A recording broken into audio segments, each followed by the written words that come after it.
my craziest club stories. And now, first of all, I'm not promoting clubbing or teen drinking or anything like that. I think it really depends on where you live, because where I live there are clubs that are 18 older, and then of course there are ones that are 21. So just kind of to get that out of there. But I do have some really funny experiences and stories and just some really bizarre things that have happened to me while being at a club or a bar or a dance club or anything like that. So first I'm going to jump into the first one, and I call this story Fire Shot. And to give you a little bit of background on the story before I get into it, so I knew this guy that was in a band, and his band actually came to Austin. They played and performed and stuff, and I had hung out with him before this, but once he was coming to Austin, he's like, oh my gosh, like, I'd love for you to meet the band and hang out with me and whatever when I come to Austin. So a few months passed, and they did come to Austin, and then after the show, we went on the tour bus and hung out and stuff, and then the rest of his bandmates were like, hey, like, we really want to go out, we want to go party, we want to go somewhere fun to celebrate being in Austin. I think they had been to Austin before, and they really liked the city, but they weren't very familiar with like where to go. So they asked me if I could show them around on 6th Street, which is a street in Austin that has like a bunch of bars, like a ton of them, just lining the street. A lot of them are like a little bit older, but a lot of them are also like college, younger bars as well. It's just kind of a huge mixture, and it's really fun and really crazy. It gets super crazy on like Thursday through, I guess, like probably Sunday night. It's just always really packed down there. So we started walking around, and we went to this one bar, and it was a pretty like college-y bar. There were a ton of like young kids in there, not young kids, but like young college kids and stuff, just all being really crazy and wild and just having a fun night out. And so the guys wanted to order this shot called the Flaming Dr. Pepper, which I actually looked it up so I can explain to you more what it is, because I was not quite sure how to explain it. But basically what it is it's amaretto, and it's put in a shot glass, and then you top it off with rum, and then you set the rum on fire, and then you put the shot glass, like you drop it into the beer while it's on fire, and then of course like the fire goes out when you drink it.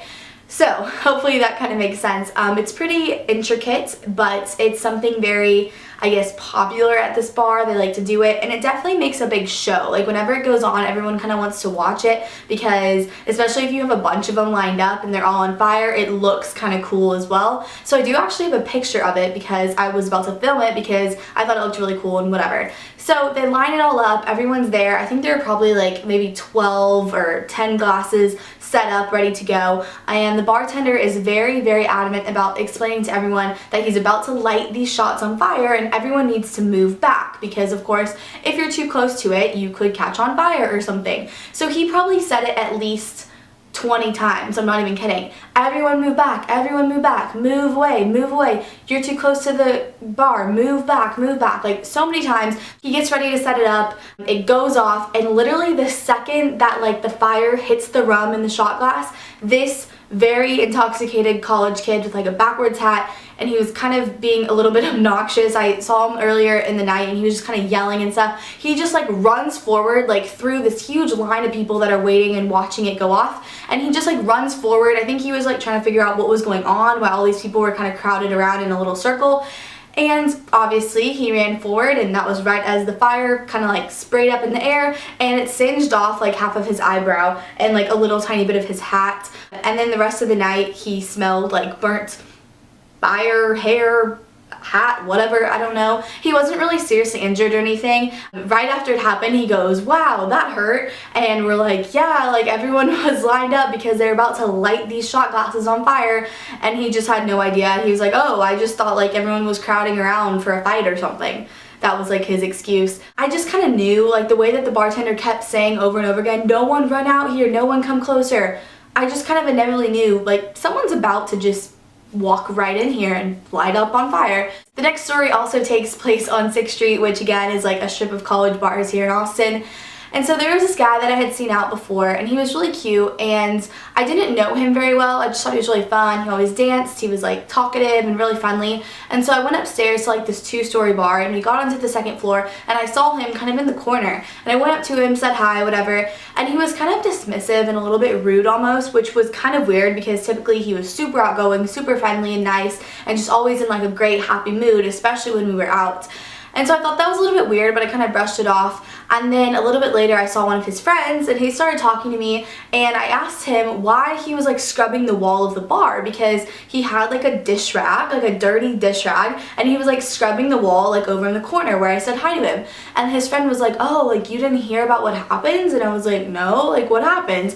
I said hi to him, but he kind of like brushed me off a little bit. And he's like, oh no, that's just because he's in a really bad mood right now. This thing happened a little bit ago and he's just kind of bummed out about it. And I was like, oh, like, you know, what happened? Of course, now I was really curious.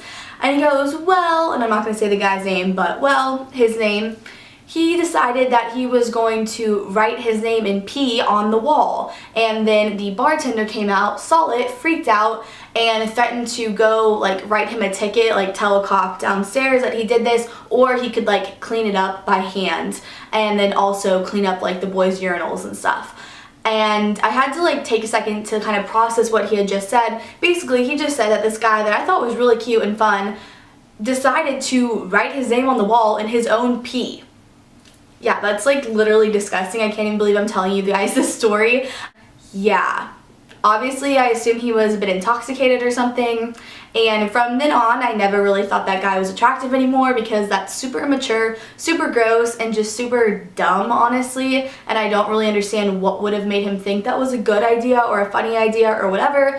But yeah, I think that's a fair punishment, that he'd have to clean his own pee off the wall that he decided to do. I mean, come on, this guy was like 21, he was not like a toddler or anything, so that was quite gross. This next story takes place in LA, and this was at a Halloween party. I actually have a picture for my outfit that I wore. It was like a 90s theme Halloween party, so I dressed up kind of like a Spice Girl. I had on this like metallic dress that was like silver and cut out, and it was very like Spice Girls 90s look, and I actually got it on nastygal.com. I put my hair in like these little like space buns, and I had like, my hair was dip dyed at the time. It was like blue and purple. It was really cool, and overall I just loved my outfit. I was so excited, and I was really happy to be spending Halloween in LA, because a lot of people go really out, like all out in their costumes and just like put a lot of effort into them. So I was super excited for this party. I got there with my friends, and I didn't really know that many people because obviously I'm not from LA, so it was fun, but like I was kind of scoping it out, like seeing everyone, kind of trying to look at people's costumes, whatever.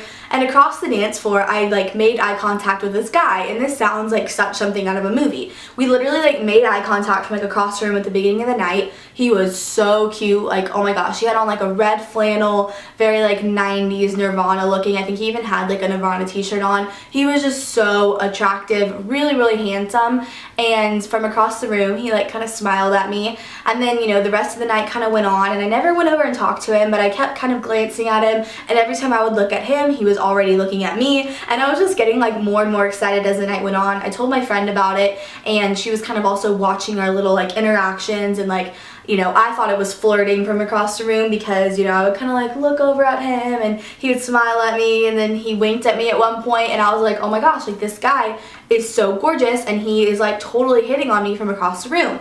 So my friend kept saying like, you have to go talk to him, like you have to do it, and I was like, no, like he's probably like famous or something, like he's so attractive, like he's not gonna be interested in me, like all this stuff. I was just really shy, and I really did not want to go talk to him because I just felt uncomfortable. I don't know, I was hoping he would come up to me in like my magical little dreamland world. So eventually he did come up to me, and it was towards the very, very end of the night. Probably there was only like maybe 30 minutes left of the party, and he started to walk over to me, and my friend actually tapped me on the shoulder and told me, and she's like, don't turn around, but like the guy in the red flannel, he's walking over here, he's about to come talk to you, you know, stay calm, but he's coming. And I was like, oh my gosh, like I was kind of freaking out inside, but at the same time I was super excited and happy.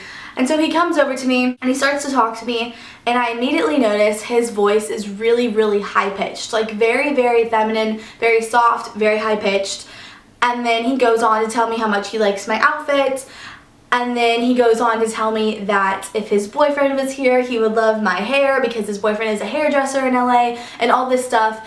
And quickly I just realized that this guy was not flirting with me. He probably wasn't really hitting on me. He was definitely very openly gay, and I kind of misread that whole situation. So, you know, while this isn't like a bad story or anything, it was just funny because it was my first scenario where I was way off, and I like to totally think normally I can like judge if someone's hitting on me or not, because it's always really awkward to think someone's like into you when they're not.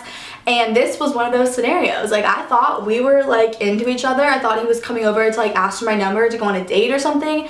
And no, he just ended up being a guy that really liked my outfit and wanted to talk to me about my outfit and stuff. I mean, he was really sweet and nice, and I'm glad that I met him, but it definitely was just not what I thought was going on in the moment. And this last story happened very recently, about a month ago when I was in LA, and I went to this club. It was really cool, really fancy and fun, and I'd been dancing with my friends and just having a great time. And then towards the end of the night, there was this guy that we were hanging out with, and he was about to like give me his number because I thought he was really fun, and I'm really open to meeting people in California because I do plan to move there very soon. So anytime I meet like a young person that's fun and just cool to hang out with, I like that, and I'm excited about it. And so anyways, like the night goes on and he's about to give me his number, and we kind of are turned like this a bit, and my friend is like kind of standing behind him, and he turns and he like pulls out his phone, gets ready to like go to the contacts, and he goes to like his picture album, and he opens up a picture and he like turns his phone to me. So he's not looking at his phone, I'm just looking at it, and I'm kind of like my shoulders like turned like this. So I look at his phone, and on his screen is a picture.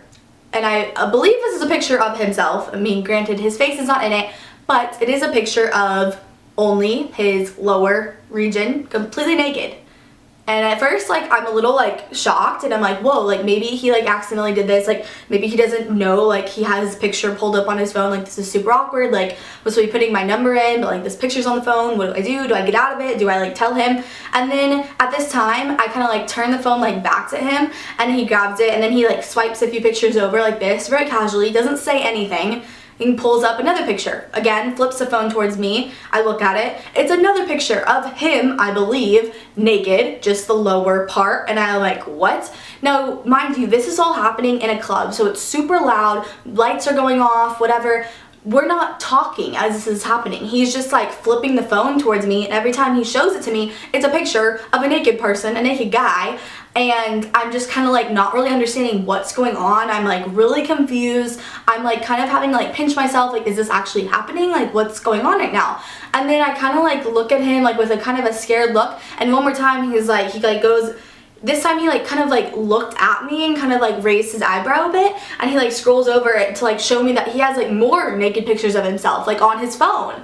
And he's kind of like hinting at me, like looking like this, and I'm like, what? And I was so weirded out. I didn't even say anything. I just turned, tapped my friend on the shoulder. I was like, let's go to the bathroom. I have to go to the bathroom. And she's like, okay, whatever. So I just go, hold on. And I walk away from him, go to the bathroom with my friend, tell her what just happened, and then we like gather our things up and we leave, and we don't ever tell those guys where we're going or anything like that, because that guy turned out to be a weirdo that was creepy and bizarre and like just, I don't even know. So, you know, I don't really feel bad that I like ditched him, because that was super weird, and I don't know if that like pickup line ever has worked on any other girls, but I wasn't into it. You know, these are pictures that he obviously had taken of himself at some other time for some other girl, whatever, just to show me those without any explanation, any warning, nothing, just literally kind of shoved the phone in my face with these naked pictures of himself on them.